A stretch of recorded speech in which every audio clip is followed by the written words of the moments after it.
लेकिन कभी कभी क्या होता है, लोग अनजाने बस थोड़ा थोड़ा गलत प्रार्थना कर लेते हैं। माँ को क्या बोल के डांटी थी? नीच। उसका जन्म हुआ बिल्कुल नीच कुल में। अभी हम लोग का गौतम बुद्ध शासन है, तो मैत्री बुद्ध शासन आएगा, तो वो लोग प्रार्थना करते हैं कि उस समय हम लोग को जन्म लेने का भाग्य मिले। थोड़ा सा आयु है 60-70 साल, उसी के बीच हम लोग मर जाएंगे। मर जाने के बाद मैत्री बुद्ध के आने तक कितना बार और जन्म लेना पड़ेगा, तब तक मैत्री बुद्ध भी चले जाएंगे। वो आदमी कहाँ रहेगा? नरक में डूबे रहेगा। फिर बुद्ध कब आएंगे कोई पता नहीं है। हम लोग अभी अलग अलग प्रार्थनाओं के बारे में सुन लिए, तो सच में कौन सी प्रार्थना करनी चाहिए बनती? तो बहुत बार जीवन में ये प्रार्थना जो करते हैं लोग, कभी कभी वही विनाश का कारण बन जाता है। हाथी भी देख कर उस लड़की को पागल हो गया।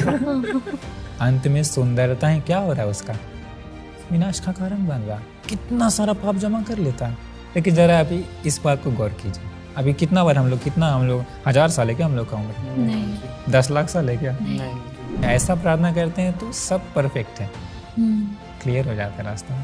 फिर जन्म जन्म में सब पुरुष लोग मिलेंगे और फिर मुक्ति तक जाएगा वो मार्ग।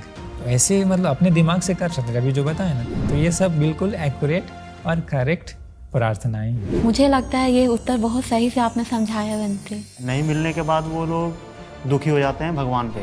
किंतु एक जो मन्नत मांगते हैं ना, वो बड़ा ही डेंजर चीज़ है, क्योंकि हमने अपने गुरुजी से ही सीखा है, ज्ञान सुनेंगे तभी दुख समझ में आएगा, और जब दुख समझ में आएगा तभी मुक्ति के लिए आशा जागेगी। विनाश का कारण नहीं बन गया। तो ऐसा में ये प्रार्थना सही है? नहीं। सही नहीं। उत्तर मिल गया? जी। ठीक है। नमो बुद्धाय। आज हमारे सामने एक उपासक और एक उपासिका है, तो इन लोगों के मन में कुछ कुछ सवाल हैं। तो आज उसी सवालों का भगवान बुद्ध के ज्ञान के अनुसार उत्तर देंगे। तो देखते हैं कि इन लोगों के मन में क्या क्या सवाल है।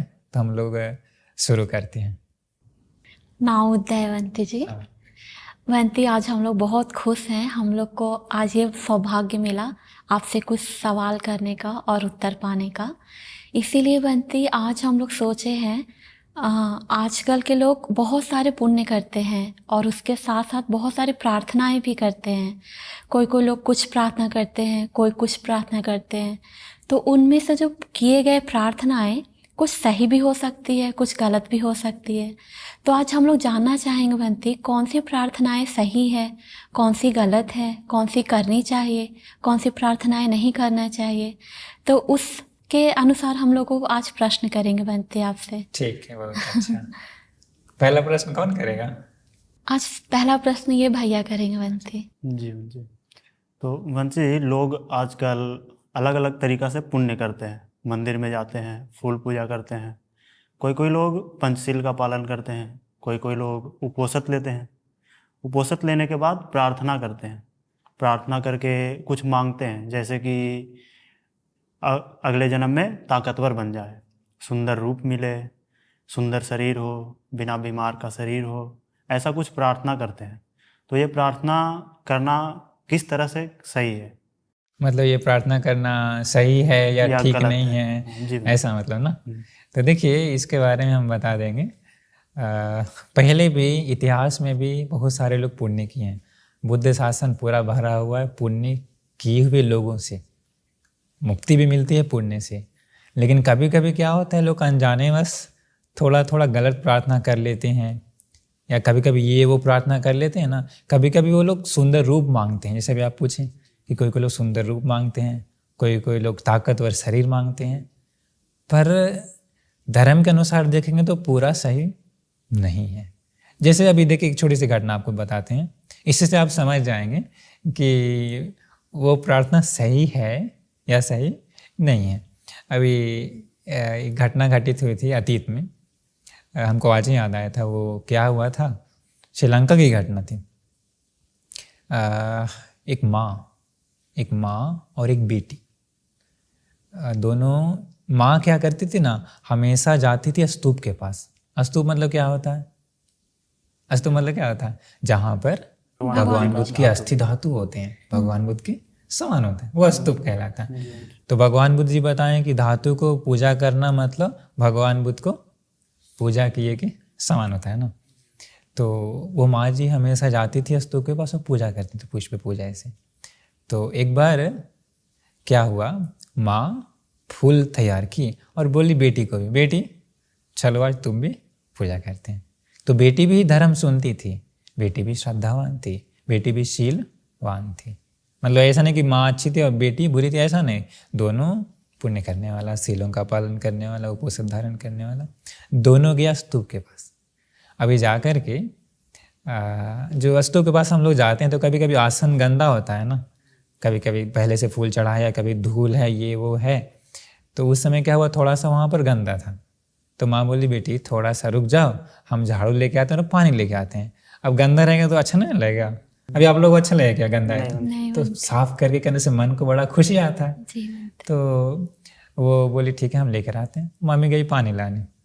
तो क्या होता है कि वो बेटी सहन नहीं होता है, भगवान बुद्ध के गुणों का स्मरण करके वो जो पुष्प थे वो पूजा कर देती है। मतलब हम कभी सही से याद नहीं कि बोधि, मेरे याद से बोधि वृक्ष रहा था, बोधि वृक्ष या स्तूप दोनों में से कुछ भी हो सकता है, हमको थोड़ा सा उसमें हुआ है तो कोई बात नहीं, वही दोनों में से कुछ भी था। वो पूजा कर देती खुशी से और ऐसे प्रार्थना करती है कि हमने ये जो पुण्य किया है, इसी पुण्य के बल से मुझे अगले जन्म में, अभी कौन थी बेटी थी ना, बहुत सुंदर शरीर मिले, इतना सुंदर रूप मिले, इतना सुंदर कि जो भी पुरुष मुझे देखे वो सामान्य होश में ना रह पाए। एक नॉर्मल होश होता है ना, नेचुरल, उसका होश मतलब क्या हो एकदम दिमाग खराब हो जाए, दीवाना हो जाए, कोई भी ना रह पाए। मेरे शरीर से एक प्रकाश निकले, मतलब प्रकाश मतलब ये टॉर्च वाला प्रकाश नहीं, मतलब एक आभा निकलती है ना सुंदरता का, वैसी आभा निकले और कोई भी पुरुष साधारण होश में ना रह पाए, अंग अंग सुंदर मिल जाए। अभी उसने क्या किया, पूजा कर दी, कैसा प्रार्थना किया, प्रार्थना की जैसा आपका सवाल था जी कि सुंदर रूप मांगते, अभी देखिए वो रूप मांग ली। अभी ऐसा प्रार्थना कर ली, इसी पुण्य से मुझे ये मिले। अभी माँ आई, माँ ने कुछ बोली, अरे पागल बेटी, अरे नीच लड़की, अरे चंडाल लड़की। मम्मी गुस्सा आता है तो ऐसा होता है ना, बोलती है ना, अरे नीच लड़की, थोड़ा सा सह नहीं सकती, गंदे आसन पर पूजा कर दी। हम पानी लाने गए थे साफ करने के लिए, बेटी को आ गया गुस्सा। बोलते हम नीच तुम नीच बोलती तुम नीच तुम चंडाल।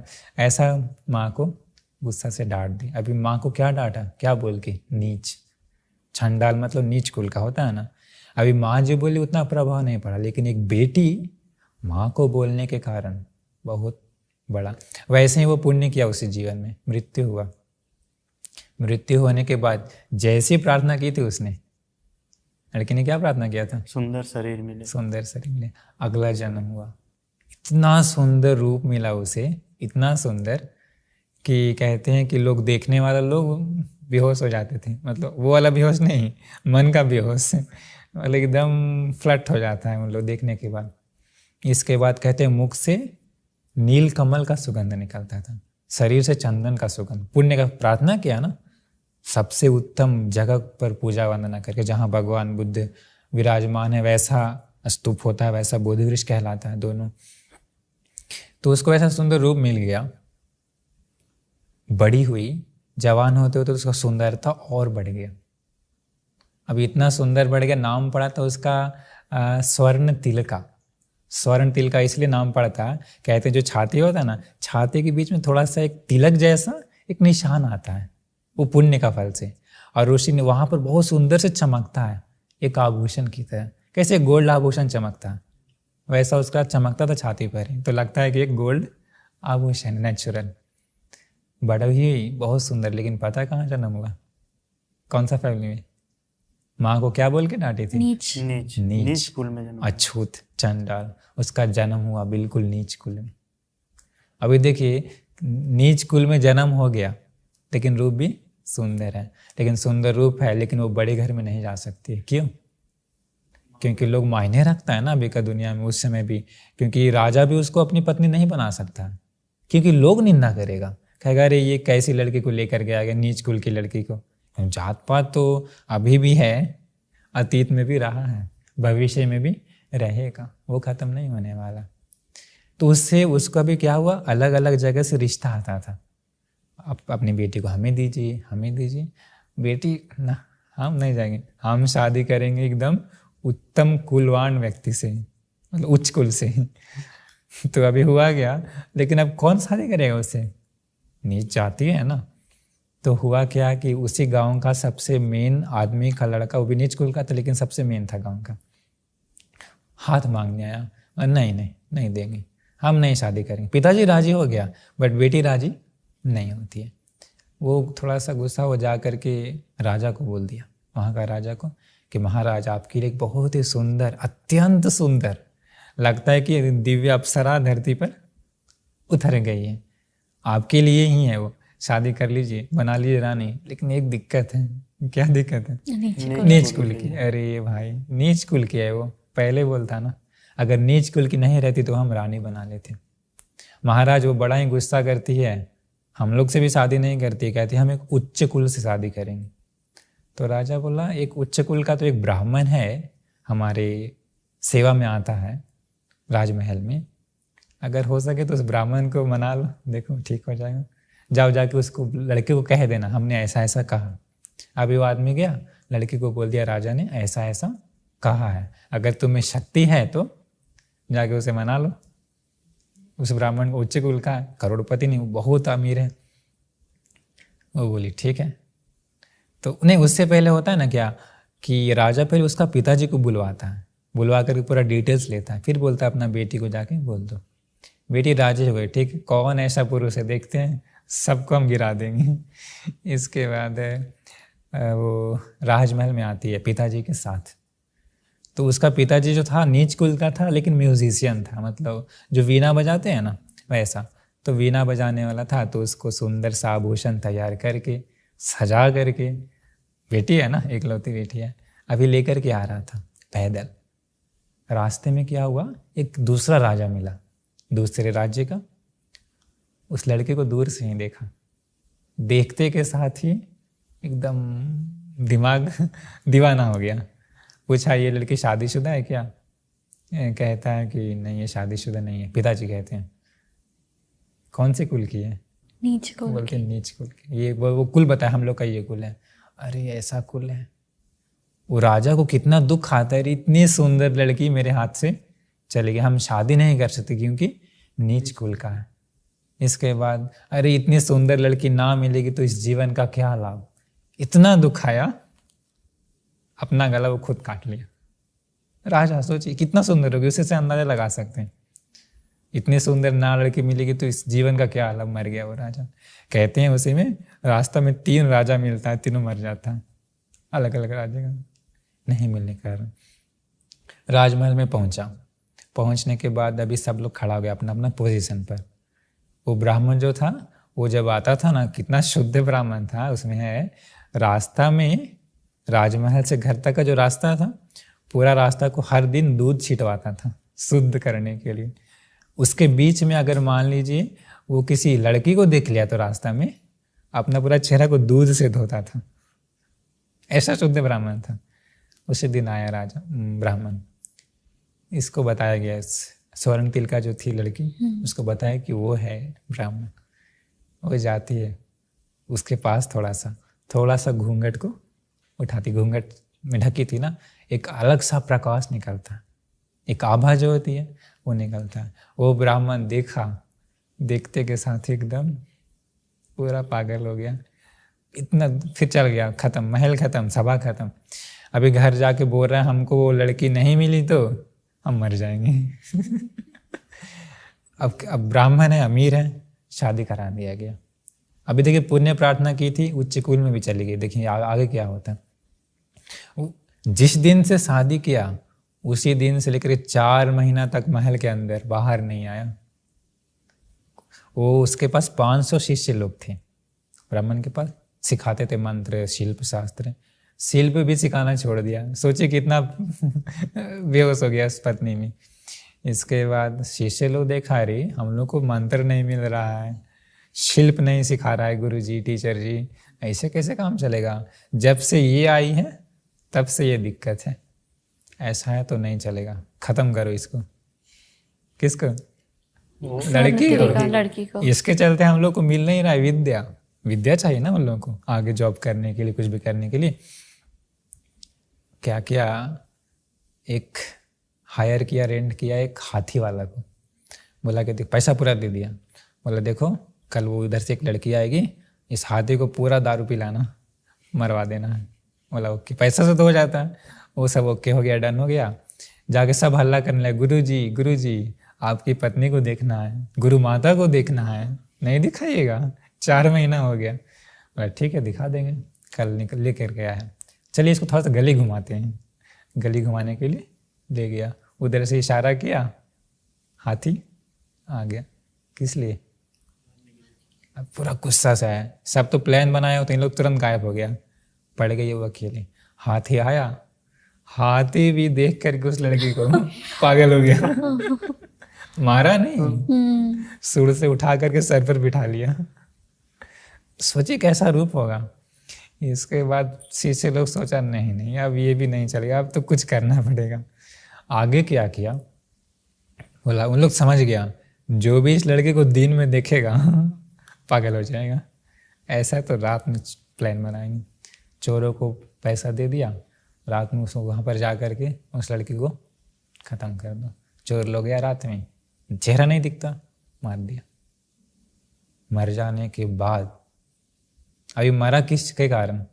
सुंदर रूप के कारण। क्या मांगी थी पिछले जन्म में? सुंदर रूप मिला। इस जन्म में क्या हुआ? सुंदर रूप मिल गया। लेकिन सुंदर रूप ही क्या हो गया उसका? विनाश का कारण बन गया ना।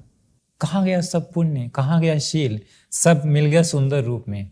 सुंदर रूप, सुंदर आवाज, एक सुंदर सा आभूषण, लगता है कि दिव्य है, गर्दन पे, छाती पे।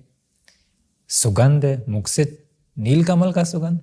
हम लोग सुबह में मुंह कान नहीं धोएंगे तो मुंह से दुर्गंध निकलेगा, उसका नेचुरल सुगंध निकलता है। शरीर में परफ्यूम लगाने की जरूरत नहीं है, चंदन का सुगंध निकलता है। लेकिन देखिए वो सुंदरता ही उसका विनाश का कारण बन गया। जो ब्राह्मण था वो सोचा रही इतनी सुंदर पत्नी चली गई, हमारा जीवन से क्या लाभ? आग लगा के आग में कूद गया वो। किसके कारण? एक लड़की के कारण। अभी प्रार्थना क्या किया? सुंदर रूप मिल तो गया, सुंदर रूप, लेकिन देखिए सुंदर रूप में क्या हो गया उसका? विनाश का कारण बन जाता है।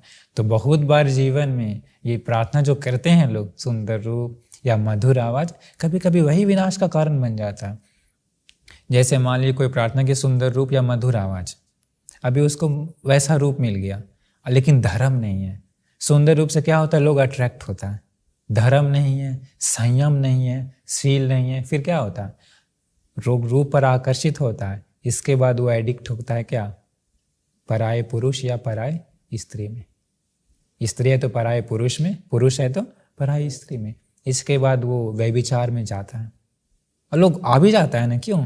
सुंदर रूप है। अंत में सुंदरता है क्या हो रहा है उसका? विनाश का कारण बन रहा। कितना सारा पाप जमा कर लेता है।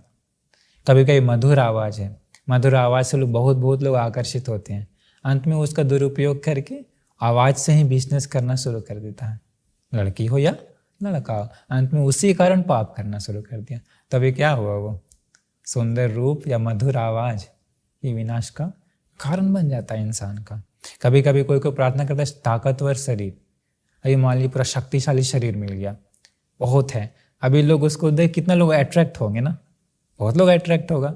वही उसका रूप से क्या होता है? वो अपना दुरुपयोग करना शुरू करता है, अंत में गलत डायरेक्शन में जाता है। इसके बाद कई बार पाप करता है, तो अंत में वो अभी क्या हो गया? ये चीज़ विनाश का कारण नहीं बन गया।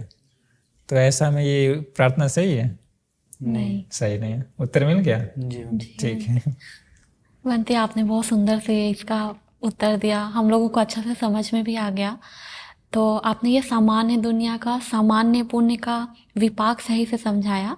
मेरा मन में एक और प्रश्न जागा बनती, कोई लोग सच में पुण्यवान होते हैं, वो लोग पुण्यवान प्रार्थना करते हैं, जैसे कि वो लोग रूप के बारे में, शक्ति के बारे में, शरीर के बारे में, ये सब को छोड़ के वो लोग कभी कभी ऐसा प्रार्थना करते हैं कि भविष्य में जो बुद्ध है आने वाले, अभी हम लोग का गौतम बुद्ध शासन है, तो मैत्री बुद्ध शासन आएगा, तो वो लोग प्रार्थना करते हैं कि उस समय हम लोग को जन्म लेने का भाग्य मिले, उस समय भगवान को देखने का भाग्य मिले, उस समय धर्म प्राप्त करने का भाग्य मिले, तथा उस समय हम लोगों को मार्गफल लेने का प्राप्त मिले। तो क्या वो प्रार्थना सही है बनती? अभी सही में अभी आपने जो पूछा, ऐसा हमने भी बहुत लोग, हमें भी मिले हैं, कभी कभी भिक्षु लोग, कभी कभी उपासक उपासिका लोग भी बोलते हैं कि मैत्री बुद्ध के समय जन्म ले ताकि देखने का मौका मिले, उनको ज्ञान सुनने का। लेकिन ज़रा अभी इस बात को गौर कीजिए। अभी देखिए कोई कोई लोग चाहते हैं कि मैत्री बुद्ध को देखने का मौका मिले। अभी देखिए हम लोगों का जो भगवान बुद्ध थे, हम लोगों का भगवान बुद्ध के समय धरती पर लोग नहीं थे, कितने सारे लोग थे, कितने सारे लोग भगवान बुद्ध को नहीं देखे क्या? लेकिन सबने मुक्ति पाई? नहीं। देवदत्त ने क्या हुआ? भगवान बुद्ध को नहीं देखा, लेकिन कहाँ गया मरने के बाद? नरक।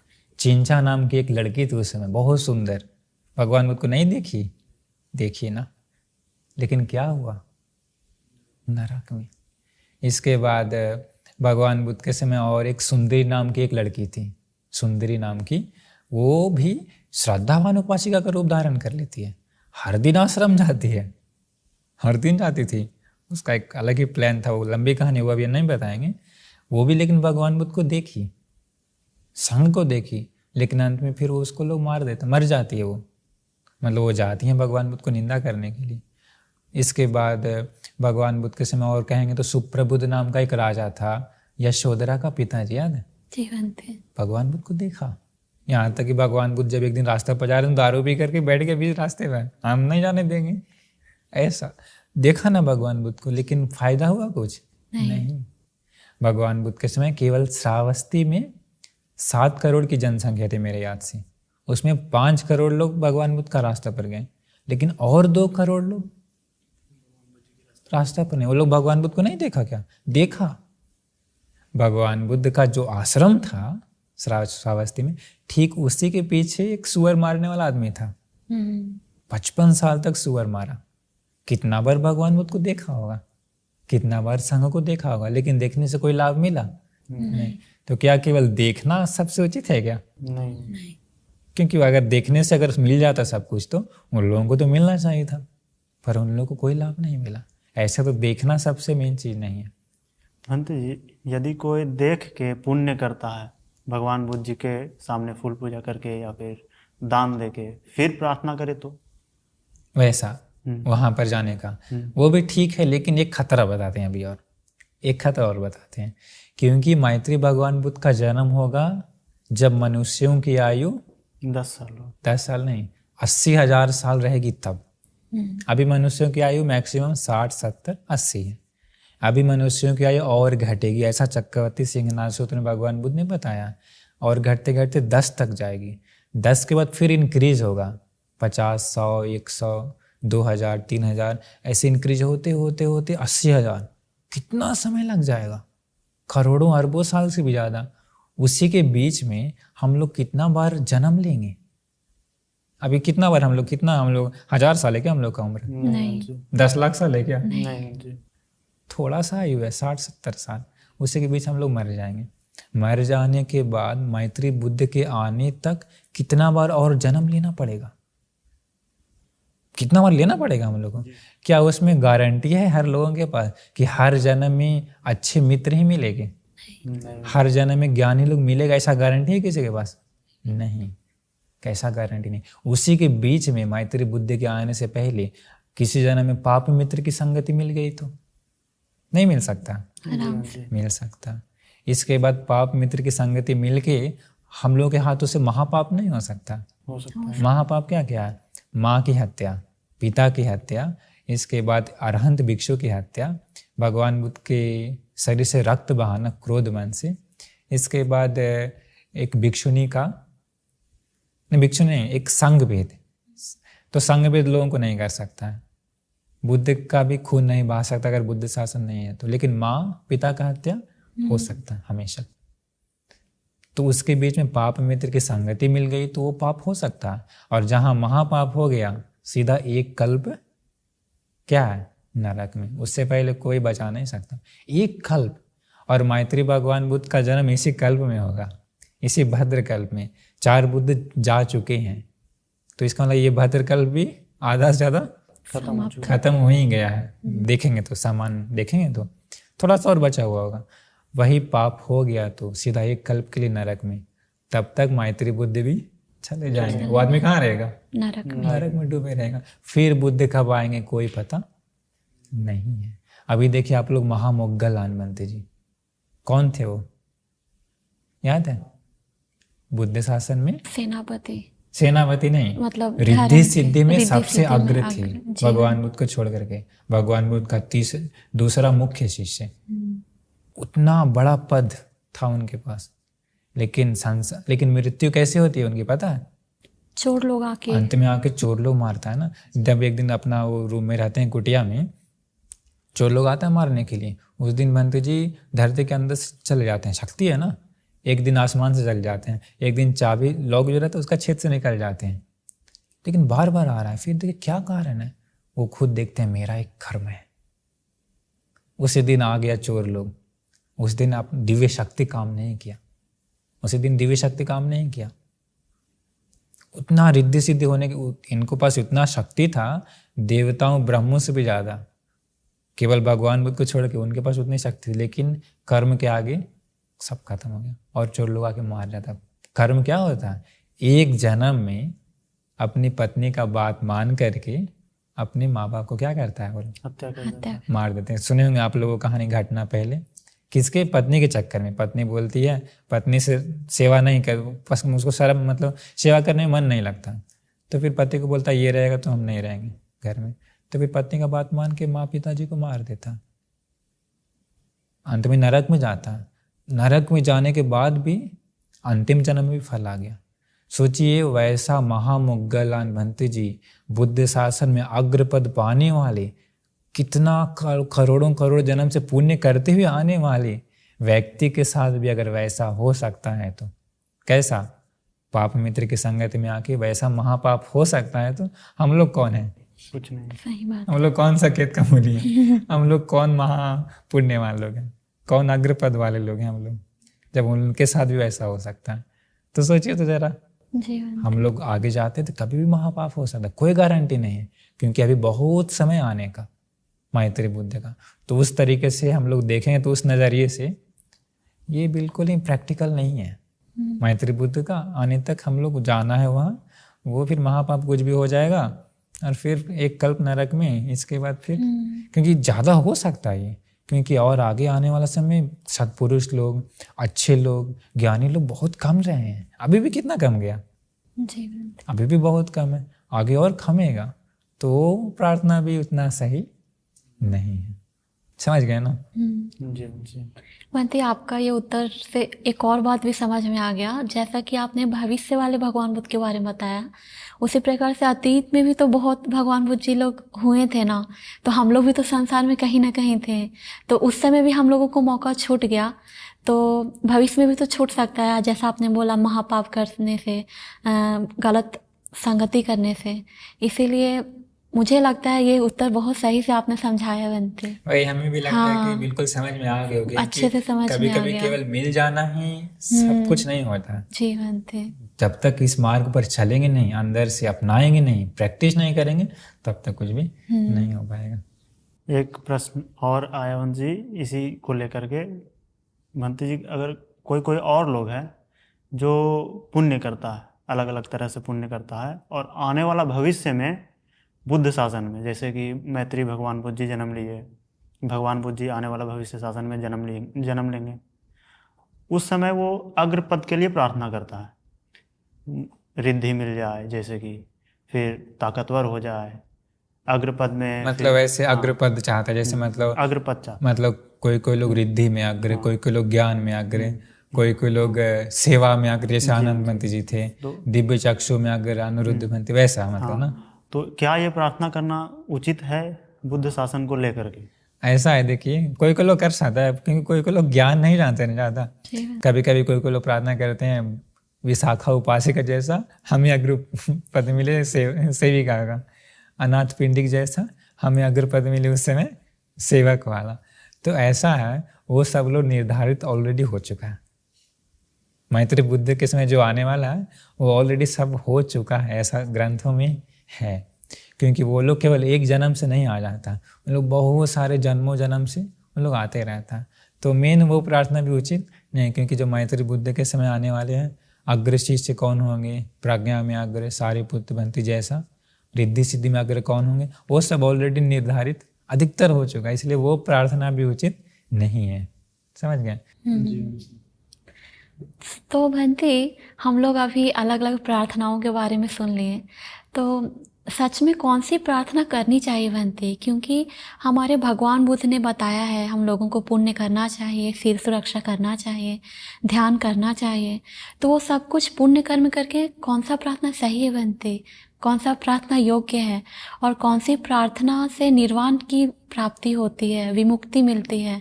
कौन सी प्रार्थना करने से हम लोग संसार का भवसागर से सच में पार हो सकते हैं? उसके बारे में कृपा करके बताइए भंती। सबसे पहले देखेंगे तो हम लोग एक प्रार्थना होना चाहिए सीधा मुक्ति पाने का, हर पुण्य करके, कि ये सारा पुण्य जो भी किए हैं उसी पुण्य से मुझे अरहत्व, मुक्ति, निर्वाण, भवसागर से पार निकलने के लिए ये पुण्य मुझे मददगार हो। वो पुण्य कुछ भी हो सकता है, सीलों का पालन करके, ध्यान साधना करके, दान दे करके, पुष्प पूजा करके, किसी को मदद करके, किसी को उपकार करके, दीपक पूजा करके, आमिष प्रतिपत्ति जो भी पूजा है वो सब पूजा करके वैसा प्रार्थना करने, सीधा मुक्ति के लिए। तो मुक्ति के लिए हम लोग हर लोग मांगेंगे, ठीक है, प्रार्थना होनी चाहिए। लेकिन क्या होता है, जन्म जन्म में एक और हो जाता है गड़बड़ ना, जो पहले हम लोग बात की कि कभी पाप मित्र मिल सकता है किसी जन्म में। तो एक और प्रार्थना हम लोगों का गुरु जी ऐसा सिखाए थे कि निर्वाण पाने तक, मुक्ति पाने तक कभी भी मुझे पापियों का संगत ना मिले, कभी भी मुझे अज्ञानियों की संगति ना मिले। निर्वाण पाने तक, हर निर्वाण पाने तक हमेशा ज्ञानी सत्पुरुषों की संगति मिले। ज्ञानी, क्योंकि अगर ज्ञानी सत्पुरुष लोग मिल गए तो कभी भी वो लोग गलत मार्ग पे नहीं लगाएंगे, कभी वो लोग बुरा मार्ग पर नहीं लगाएंगे, और अगर वो लोग मिल गए तो वो लोग सही मार्ग पर ही लगाएंगे। तो निर्वाण पाने तक सत्पुरुषों की संगति मिले, ज्ञानी सत्पुरुष में भी, पापी वाला नहीं। सत्पुरुष वचन आ गया तो समझ लीजिए ज्ञानी ही है, वो सही ही है। तो ज्ञानी सत्पुरुषों की संगति मिले और इसी पुण्य की बल से उत्तम मुक्ति, उत्तम निर्वाण, भवसागर से पार जाने का भाग्य मिले। ऐसा प्रार्थना करते हैं तो सब परफेक्ट है, क्योंकि मुक्ति के लिए भी कर रहे हैं, और मुक्ति तक बाधा किससे आती है? जन्म जन्म में पापी। इस जीवन में अभी हम लोग ले लेंगे तो जितना भी कुछ गलत सीख लेता है व्यक्ति, तो कुछ भी गलत जीवन में आता है किसके कारण आता है? पापी मित्र ही ना। कोई गाली देने के लिए सिखाया या कोई गलत व्यवहार, पापी मित्र सिखाता है। या अभी और ले लेंगे तो पवन भी एक पाप मित्र ही है, या फिर पवन तो सीख लेगा तो भी पापी मित्र कहलाएगा। तो पापी मित्र अगर रास्ता से हट गया तो क्लियर हो जाता है रास्ता में, फिर जन्म जन्म में सत्पुरुष लोग मिलेंगे और फिर मुक्ति तक जाएगा वो मार्ग। तो ऐसा। और एक चीज़ कर सकता है, एक और सुंदर तरीका, अभी जैसे मान लीजिए कोई सुगंध धूप पूजा करता भगवान बुद्ध को, बोधि वृक्ष को, ऐसा। अभी धूप से क्या निकलता है? सुगंध निकलता है। ऐसा प्रार्थना करता है उस समय, जिस तरह से इस सुगंध धूप से सुगंध निकल रहा है और वातावरण को सुगंधित कर रहा, स्तूप को या बोधि वृक्ष को, इसी पुण्य से मेरे मन में जो भी दुर्गंध है, लोभ, क्रोध आदि जो भी, वो दुर्गंध को नष्ट करने के लिए ये पुण्य मुझे मददगार हो जाए। ऐसा कर सकते हो, कितना सुंदर है ना। और ले लेंगे तो अभी जल पूजा कर रहा है। जल क्या होता है? जल का स्वभाव शीतल होता है, प्यास में बुझाता है और शीतल होता है। उसी पुण्य के फल से मेरे मन में जो भी राग, क्रोध, मोह नाम की अग्नि है, उसको बुझाने के लिए पुण्य मुझे मददगार हो। मेरे मन में जो ज्ञान का प्यास है वो पूरा हो। लेकिन ज्ञानियों का स्वभाव है, ज्ञानी लोग कितना भी ज्ञान सुने कभी मन भरने वाला नहीं है। ज्ञानी लोग का स्वभाव ऐसा होता है, वैसा कर सकता। अभी मान लीजिए कोई सुगंध पुष्प पूजा कर रहे हो, सुगंध पुष्प पूजा करके ऐसे सोच सकता, इसी पुण्य से जिस प्रकार पुष्प सुगंध है, सुंदर भी है, उसी पुण्य से निर्वाण पाने तक मुझे भी सुंदर सील नाम का सुगंध को अपनाने का मौका मिले। सील नाम का सुगंध सदा मेरे जीवन में रहे। और जैसे पुष्प बड़ा ही सुंदर है, वैसे ही मेरा मन हमेशा सुंदर रहे, निर्मल रहे, पवित्र रहे। कितना सुंदर विचार है, देख लेंगे तो। मान लीजिए कोई दीपक पूजा कर रहा है, दीपक का स्वभाव क्या है? अंधकार दूर होता है। इसी पुण्य की वजह से मेरे मन में जो भी अंधकार है, अज्ञान का, अविद्या का, उसी अंधकार को दूर करने के लिए ये पुण्य मुझे मददगार हो। ये भी करेक्ट है ना? जी। और अगर और क्या पूजा करते हैं लोग? धूप पूजा करते धूप का तो बता दिए, सुगंध, हाँ सुगंध का बता दिए। भोजन पूजा करते हैं। भोजन से क्या मिलती है? शक्ति मिलती है ना शरीर को। वो इसी पुण्य के बल से मुझे भी निर्वाण पाने के लिए जो ज्ञान है, जो प्रज्ञा है, वो प्रज्ञा नाम का शक्ति मुझे मिल जाए, जी प्रज्ञा नाम का धैर्य मुझे मिल जाए और इसी मार्ग पर चलने का मौका मिले। क्योंकि कमजोर है तो जाना मुश्किल है ना, तो उसी ज्ञान का शक्ति मुझे मिल जाए, वो कर सकता है। मान लीजिए कोई भगवान बुद्ध को कोई सुंदर मोती या कुछ पूजा करता है।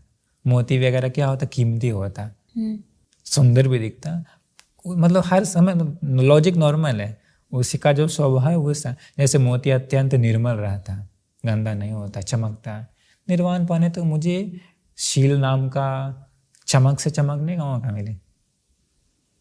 तो ऐसे मतलब अपने दिमाग से कर सकते, अभी जो बताए ना, तो वैसे वैसे कुछ भी कर सकता। तो ये सब बिल्कुल एक्यूरेट और करेक्ट प्रार्थनाएं हैं। बंटी, आपने बहुत सुंदर से बताया कि सच में उचित पुण्य की प्रार्थना क्या है और किस चीज़ के लिए हम लोगों को प्रार्थना करना चाहिए, जो उत्तम निर्वाण है। तो ये तो मुझे अच्छे से समझ में आ गया बंटी। तो मेरा एक और प्रश्न है बंटी, बहुत लोगों को निर्वाण सच में क्यों ज़रूरी है उसके बारे में समझते नहीं हैं लोग।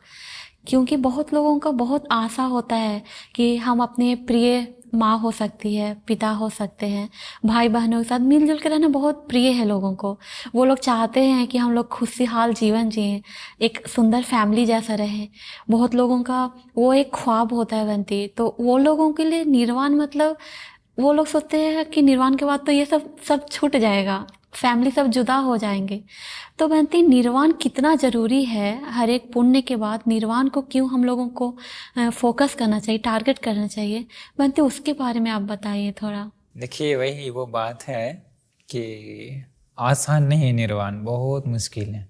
और दुनिया के हर लोग यही चाहते हैं कि हम लोग भी परिवार के साथ खुशी से, कितना लोग यही कहता है ना, भगवान से मेरी यही प्रार्थना, बस हमारा बाल बच्चा बीवी सब खुशी से हैं, ओके, सदा साथ में रहें। पर ये सत्य नहीं है। लोग चाहते हैं कि, लोगों को लगता है यही परम सुख है, बट ये परम सुख नहीं है, ये इंस्टेंट सुख है। ये मनुष्य जीवन का लगता है कि परिवार है, बट ये सत्य कभी हो ही नहीं सकता। लाख कोशिश कर ले कभी नहीं, क्योंकि जो जन्म लिया है उसे क्या होगा? मरना पड़ेगा। जो जन्म लिया है उसे बीमार पड़ना पड़ेगा। जो जन्म लिया है उसे प्रिय से विदा होना, तो ये सत्य है। तो अभी आप ही बताइए, कभी भी वो हो सकता क्या परमानेंटली सब साथ में रहें? नहीं हो सकता। तो सबसे पहला दुख तो वहाँ पर सामने ही है ना। क्योंकि आप ही लोग देखे होंगे, जब कभी कभी प्रिय व्यक्ति जुदा हो जाता है, कोई कोई लोग गुजर जाते हैं, मर जाते हैं। ऐसा नहीं कि हर लोग बूढ़ा होकर ही गुजरते हैं, ऐसा नहीं है। कभी कभी बचपन में ही चला जाता है, कभी कभी शादी में जवान पत्नी या पति चल जाता है, कुछ भी जा सकते हैं कभी भी। तो कितना आशाएं रखते हैं, लेकिन तुरंत क्या होता है? वो सुख दुख में बदल जाता है। ऐसा है तो वो जो सोचते हैं वही अंधविश्वास है कि सदा हम लोग साथ में रहे, वो सत्य नहीं है। सत्य को देखने के लिए ज्ञान की आँख चाहिए। ज्ञान की आँख अभी हर लोगों में नहीं है। ज्ञान की आँख के लिए भी पुण्य चाहिए। कभी कभी सत्य सामने है पर आँखों पर पट्टी है। कौन सी पट्टी? अज्ञान की पट्टी। अभी हमें एक व्यक्ति ने कहा था, क्यों हम मुक्ति पाएंगे, क्या है जीवन में दुख, ऐसा बोलते हैं। हमने बताया, अभी जैसे आपने मान लो कि बहुत बड़ा होटल खड़ा किया, बहुत करोड़ों पूंजी लगा करके, बहुत सारा सपना था, अभी खड़ा हो गया, अभी प्लान था क्या, पूरा चलाएंगे, पैसा आएगा, शादी करेंगे, सब कुछ रहेगा। अगला ही दिन क्या होगा, तुम्हारे आंखों के सामने पूरा बिल्डिंग टूट जाएगा, भूकंप आकर पूरा नष्ट, सब खत्म। अभी कितना उधार लिया था, कितना लोन लिया था, वो सब की आशा थी कल ओपनिंग हो जाएगा और पूरा चलाएंगे, पैसा इनकम आएगा। अभी कैसे करेगा? अभी दुख आएगा कि नहीं? तो बोलता आएगा। हमने बताया, शादी हुई, बहुत खुशी से एक लड़की मिली थी, अच्छी लड़की मिली थी। एक लड़का ने पूछा था मुझसे, लड़की मिली बहुत ही अच्छी, लेकिन शादी के कुछ ही दिन बाद लड़की चली गई, गुजर गई। दुख आएगा कि नहीं? बोलता आएगा। मान लीजिए पहला बच्चा मिला लेकिन वो मर गया, दुख आएगा कि नहीं? आएगा। तो ये दुख नहीं है क्या? बोला तब तो है। तो मतलब जीवन में दुख सामने है, लोग देखना नहीं चाहते हैं, क्योंकि देखने के लिए ज्ञान की आँख नहीं है। तो निर्वाण मतलब वो सारे दुखों से मुक्त। निर्वाण में कोई दुख नहीं है, परम निर्मल चित्त है वहाँ पर। तो वो बात है। तो उसके लिए जीवन का दुख को समझना होगा। दुख को समझने के लिए भगवान बुद्ध का ज्ञान सुनना पड़ेगा। ज्ञान सुनेंगे तभी दुख समझ में आएगा, और जब दुख समझ में आएगा तभी मुक्ति के लिए आशा जागेगी। नहीं तो सारे लोगों का चक्कर तो नदी की तरह है। लोग नदी में फंसे हुए हैं। जैसे नदी में बाढ़ आता है तो क्या होता है, सब बहते जाते हैं ना। दुनिया के लोग उसी भाव सागर की नदी में बह रहे हैं। मुक्ति आसान नहीं है। बहुत पुण्यवान, बहुत वीरवान, बहुत प्रतापवान, मेहनत करने वाला वो लोग ही केवल उस भाव सागर से निकल पाता, बाकी लोग तो सागर में डूबे रहता है। तो ऐसा है। महंत जी, अभी तो आपने जो बताया वो अच्छा से समझ में आ गया। उसके बाद मन में एक और प्रश्न आता है। कई लोग मंदिर में जाते हैं, वो पूजा करते हैं, जैसे धूप पूजा करते हैं, फूल पूजा करते हैं, मिठाइयाँ पूजा करते हैं। ये सब पूजा करने के बाद वो लोग मन्नत मांगते हैं कि हमें इसी जीवन में बेटा नहीं है तो बेटा का सुख मिले। फिर प्रार्थना करते हैं कि जिसके पास अगर बेटी नहीं है तो बेटी मिल जाए। ऐसा कई लोगों को मिल भी जाता है, कई लोगों को नहीं मिलता है। नहीं मिलने के बाद वो लोग दुखी हो जाते हैं भगवान पे ही। तो ये सही तरीक़ा से कैसे मांगे ताकि उन लोगों को सही तरीक़ा से मिल सके, इसका क्या थोड़ा बताइए इसके बारे में। ऐसा है, देखिए सवाल अच्छा है, परंतु इसमें थोड़ा सा क्या है ना कि यहाँ पर सब कुछ ईश्वर ही नहीं देता, सब कुछ भगवान ही नहीं देता। और मिल गया तो भगवान ने दे दिया, नहीं मिला तो भगवान को डांटना, दोनों ही गलत है। कभी भी ईश्वर को डांटना नहीं चाहिए। ईश्वर में भगवान या जो भी देवता हो कभी डांटना नहीं चाहिए, क्योंकि डांटना उचित नहीं है। भगवान बुद्ध ने कभी भी डांटने के लिए सिखाया नहीं। भगवान बुद्ध ने सदा मैत्री के लिए सिखाया। क्योंकि अगर मांगने से सब कुछ मिल जाता तो इस भारत में कितने लोग मांगने वाले हैं पूजा कर, किसके पास कोई चीज़ की कमी रहती? नहीं ना। भगवान बुद्ध ने एक सूत्र में ऐसा बताया, मांगने से ही सब कुछ मिल जाता तो किसी को कोई चीज़ की कमी नहीं रहता, सबको मिल जाता, परंतु मांगने से सब कुछ नहीं मिलता। उसके लिए मार्ग होता है। अभी जो पुण्य के बारे में बताएं, मुक्ति तो वो पुण्य कर रहा है ना, वहाँ पर पुण्य करके मांग रहा है। तो ऐसा नहीं कि पुण्य करके मांगा और अपने आप सब मिल गया मुक्ति, ऐसा नहीं। जब सही समय आएगा तो मार्ग पर चलना पड़ेगा। धर्म की रास्ता पर ध्यान, शील समाधि प्रज्ञा को बढ़ाना पड़ेगा, तब मिलता है। तो वहाँ पर कोई लोग मांगते हैं तो असली में वहाँ पर जो मिल जाता है वो पूरा का पूरा कर्मों का फल है, मिल जाता है। और नहीं मिलता है मतलब वो भी पूरा का पूरा कर्म का फल है। लेकिन क्या होता है, मिल जाता है तो सोचते ईश्वर ने दे दिया, भगवान ने दिया, और नहीं मिलने पर नाराज हो, तो वो भी गलत है। कभी कभी क्या होता है वैसी स्थिति में मांगने पर, कभी कभी जब माँ या पिता बहुत पुण्यवान है, बहुत शीलवान है, बहुत गुणवान है, तब कभी कभी देवताओं में ऐसी चर्चा होती है। देवताओं के जो मेन लीडर होते हैं वो लोग देखता है कि ये उपासक या ये उपासिका, ये माँ या पिता बहुत पुण्यवान है, बहुत शीलवान है, इन लोगों को पुत्र मिलना चाहिए। फिर वो देवता क्या करता है, किसी और देवता के पास जाता है, ऐसा देवता जिसकी आयु देवलोक में समाप्त होने वाली हो, मतलब लास्ट चांस है, और उसके पास पुण्य भी हो बहुत। इसके बाद वो देवताओं के मुखिया जो भी है वो जा कर के वहाँ पर कहते हैं, देखिए वहाँ एक मनुष्य लोक में ऐसा माँ पिता है, शीलवान है, गुणवान है, बहुत ही पवित्र है, आप उनके पास जाइए, वहाँ जन्म लीजिए। फिर वो चेतना जगाते हैं कि वहाँ जन्म लेना है। इसके बाद तब क्या होता है, कभी कभी फिर वो देवता वहाँ से वो हो करके फिर मनुष्य लोक में आता है और फिर वहाँ जन्म होता है। तो कभी कभी वैसे मिलता है जो मांगने वाला बोले ना, कभी कभी, बट हमेशा नहीं। वो मिलता है केवल और केवल बहुत पुण्यवान है तो। जैसे मान लीजिए कोई व्यक्ति है, वो बहुत शीलों का पालन करता है, माँ पिताजी है, पति पत्नी, उपोषण धारण करता है, संघ को दान देता है, अभी वो प्रार्थना करता है कभी कभी हमें पुत्र मिल जाए, तो वहाँ पर गलत नहीं है। तो कभी कभी भाग्य है तो आता ही है, नहीं तो कभी कभी देवताओं भी मदद करता है। जैसे कैसे मदद करता है, जैसे अभी मैंने बताया ना सिस्टम, वैसे कभी कभी आता है। लेकिन कभी कभी जब वो हो गया कि भगवान को डांटना, वो तो गलत है। तो बहुत बार दोनों है, कर्म का फल पर भी बहुत प्रभाव पड़ जाता है, नहीं तो ऐसे हमेशा नहीं होता। और एक मुझे याद थी कि लेकिन पुत्र संतान मांगना ही सब, वो तो लौकिक चीज़ हो गया। भगवान बुद्ध जी के पास एक बार विशाखा उपासिका जाती है। भगवान बुद्ध पूछते हैं कि आज उपोषण धारण किया? बोलता है हाँ। तो उपासिका कहती है कि भगवान, पर हमारे मन में था सवाल, हमने हमारी काफ़ी सारी सहेलियों से पूछा, उन लोग भी उपोषण धारण की थी, उन लोगों की इच्छा है, कोई कोई लोग पति मांगती हैं, कोई कोई लोग संतान मांगता है उपोषण पालन करके, कोई कोई लोग अच्छा घर मांगता है। भगवान वो सही है क्या? भगवान बुद्ध जी कहते हैं कि जन्म जन्म में कितना पति मिल गया, जन्म जन्म में कितना संतान मिल गया, कभी कभी उन संतान के कारण जिंदगी नरक बन जाता है, कभी कभी कोई पति के कारण, कोई पत्नी के कारण जिंदगी किसी किसी का नरक बन जाता है।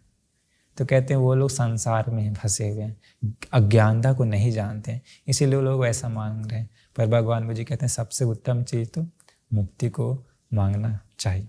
तो वहाँ पर जो आपने पूछा कि वैसे जो मांगते हैं तो वैसा उतना उचित नहीं है। पुण्य है तो मिल जाएगा, पुत्र भी मिलेगा, अच्छा घर भी मिलेगा, नहीं तो मांगने से नहीं। क्योंकि भगवान बुद्ध के समय एक और मुझे याद आया, एक राजा था, बोधि राजकुमार नाम था, बहुत बड़ा महल बना था, अद्भुत महल, पर उसके पास पुत्र नहीं होता। भगवान बुद्ध को संग दान देता है, भोजन दान देता है, पर भगवान बुद्ध जी कहते हैं कि तुम्हारे पास पुत्र लाभ का कोई सुख नहीं है। रीजन, पिछले जन्म में वो ऐसा पाप कर्म किया था। तो वैसा मांगने से सब कुछ नहीं मिलता, मांगने से मिल जाता तो किसी को कोई कमी नहीं रहता, ऐसा है। जीवन जी, ये अभी बताएं जो बहुत अच्छा समझ में आ गया। अब अगला प्रश्न ये पूछेंगे तो बनते, ये उत्तर सुन के मेरा मन में एक और प्रश्न जागा है। जैसा कि ये भैया ने बताया है कि लोग प्रार्थना करते हैं और मिल भी सकता है, नहीं भी मिल सकता। आपने बताया कि कुछ लोग को मिलता है, कुछ को नहीं भी मिलता है। और भी लोग हैं बनती, प्रार्थना करते हैं और मन्नत मांगते हैं कि अगर मुझे ये चीज़ मिल गया, मेरी ये प्रार्थना पूरी हो गई, तो मैं ऐसा पूजा करूँगी, मैं ऐसा पूजा चढ़ावा चढ़ाऊँगी। तो उस प्रकार से मांगना सही है क्या बनती? आपने जो बोल रहा है, कभी कभी वहाँ पर कुछ कुछ सपोर्ट मिल सकता है, किंतु एक जो मन्नत मांगते हैं ना, वो बड़ा ही डेंजर चीज़ है। क्योंकि हमने अपने गुरुजी से ही सीखा है कि जो मन्नत मांगते हैं उसको पूरा करना जरूरी है। कभी कभी मान लीजिए मन्नत मांग लिए, वो पूरा नहीं, वो नहीं मिला, कभी कभी मिल भी गया, कभी कभी नहीं भी मिला। लेकिन अगर जो मन्नत मांगे थे, बोले थे कि हम ये करेंगे, हम ये चढ़ावा चढ़ाएंगे, वो पूरा करना चाहिए। अगर वो नहीं किए तो कभी कभी जीवन में खतरा आ सकता है। मतलब ऐसा, क्योंकि अभी दुनिया बहुत ही अलग है।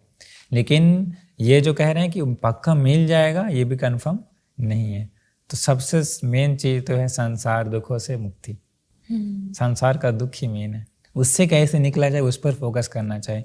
नहीं तो कभी कभी दूसरी चीज़ों में हाथ लगाने के कारण अलग अलग प्रॉब्लम में फंस जाते हैं और कभी कभी जीवन में बहुत दुख आ जाता है। क्योंकि हमने भी अपने जीवन में ऐसे लोग देखे हैं जो मन्नत मांगे हैं, मन्नत पूरा नहीं किए, कभी कभी अलग अलग मन्नत, उसके जीवन में बहुत सारा दुख है। बाद में वो मन्नत को पूरा कर, कभी कभी मन्नत मांगा हुआ 15 साल 20 साल 25 साल हो गया, याद नहीं है, कभी कभी बाद में प्रॉब्लम आता है जीवन में। तो उन लोग मन्नत को पूरा नहीं किया तो खतरा आ सकता है। तो इसलिए मन्नत थोड़ा सा डेंजर है मांगना, इसलिए वैसा मन्नत नहीं मांगना चाहिए, पुण्य करना चाहिए। पुण्य करके हम ऐसा पुण्य किए हैं, हम ऐसा सीलों का पालन किए हैं, इसलिए अगर ऐसा पुत्र या जो भी है वैसा मिल जाएगा तो अच्छा है, देवताओं को पुण्य अनुमोदन करता है, तो वो सही तरीका है। जी बनते जी, इसके बाद एक मन में और प्रश्न आता है। कोई लोग पूजा करते हैं, पूजा करने के बाद ऐसा प्रार्थना करते हैं कि अगले जन्म में जब भी मेरा जन्म हो तो शरीर निरोगी हो, कुछ भी बीमार ऐसा ना आए। और ऐसा करने के बाद वो मर जाते हैं, मरने के बाद फिर अगला जन्म लेते हैं। तो क्या ऐसा हो जाता है? इसके बारे में थोड़ा अच्छा, ऐसा बताइए। मतलब क्योंकि हर लोगों को चाहता है निरोगी शरीर, जी क्योंकि भगवान बुद्ध ने भी बताया आरोग्य परमा लाभ, जो निरोगी भाव है वो परम लाभ है कहते हैं। परंतु अगर मांगने से मिल जाता है तो अभी देखिए दुनिया में सबसे पुण्यवान व्यक्ति कौन, बताइए आप लोग? भगवान बुद्ध। भगवान बुद्ध जी। भगवान बुद्ध का शरीर ही निर्मित है पूरा पुण्य से। 32 महापुरुष लक्षण जो है वो पूरा का पूरा पुण्य से निर्मित है ना। भगवान बुद्ध ने कितना पुण्य किया संसार में पता है? असंख्य 4 कल्प और 1 लाख कल्प, मतलब ये गिनती भी वहां पर क्या है, अनंत है। तो सोचिए इतने लंबे संसार में पुण्य करने के बावजूद भी भगवान बुद्ध जीवन बीमार नहीं पड़े हैं, पढ़े जी। उनको नहीं शरीर सर्दी ये सब हुआ। यहाँ तक कि भगवान बुद्ध जी को अंत समय में जो टॉयलेट होता, खून का पखाना होता, कितना दर्द, कितना उनको भी बीमार आया। सोचिए, साक्षात महापुण्य से निर्मित भगवान बुद्ध भी बीमार पड़ गए, तो संसार में ऐसा कोई व्यक्ति है जो नहीं पड़ेगा? जी। मुश्किल है। इसीलिए बीमार जो है, भगवान बुद्ध ने बताया परम सत्य है जीवन का। जो जन्म लिया है वो बीमार पड़ेगा, परम सत्य वो है। तो हमें नहीं लगता कि वो मिल पाएगा, ऐसा बहुत मुश्किल है, क्योंकि इस बुद्ध शासन में केवल एक ही भंते जी हैं जिन्हें कभी कोई बीमार नहीं हुआ। उनका नाम था बक्कुल।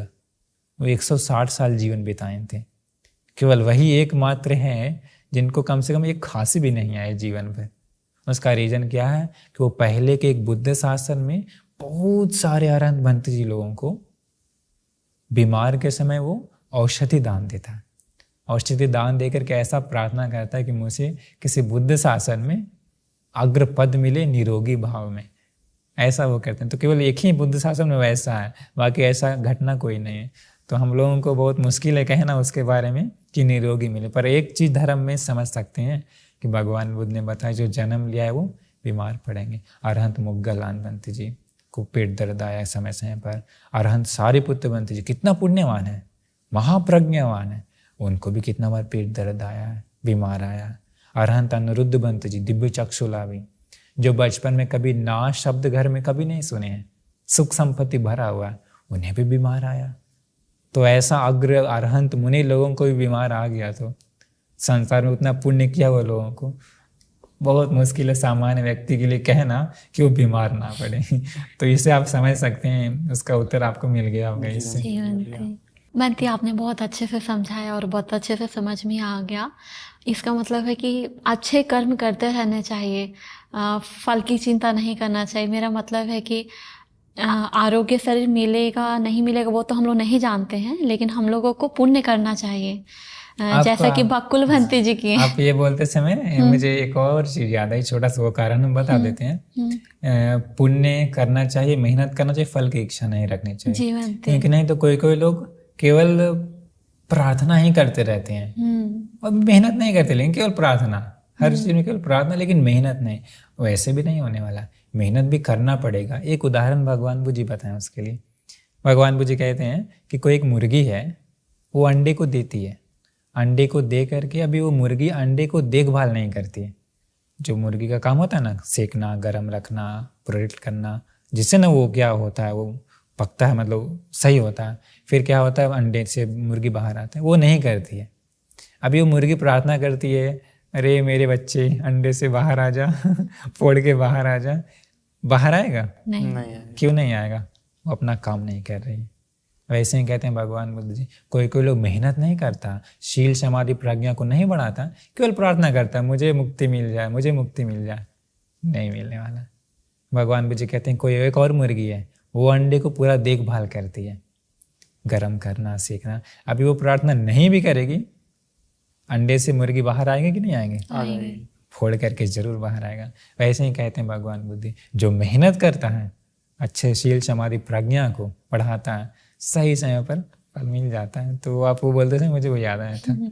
बहुत अच्छा बंटी, बहुत अच्छे से समझ में आ गया। हम लोग को लगता है हम लोग का सारा प्रश्न का उत्तर मिल गया बंटी। हाँ, इसीलिए हम लोगों का मन में जितना भी शंका था सब दूर हो गया। तो हम लोग दोनों मिल के आपको बहुत पुण्य अनुमोदन करते हैं बंटी, क्योंकि हम लोगों को सही रास्ता मिला, सही प्रार्थना करने का कौन सा तरीका है नहीं है वो सब पता चल गया। इसीलिए हम लोग दोनों ही मिलके आपके लिए प्रार्थना करते हैं, और वो प्रार्थना उत्तम विमुक्ति के लिए है। तो हम लोगों दोनों के द्वारा किए गए सभी पुण्य की बल से आपको उत्तम अमृत निर्मल निर्वाण मिले, आपको भी नहीं गौतम बुद्ध शासन में इसी दुख भव सागर से पार होने का उत्तम भाग्य मिल जाए। साधु साधु साधु। नमो बुद्धाय बंटी जी। नमो बुद्धाय।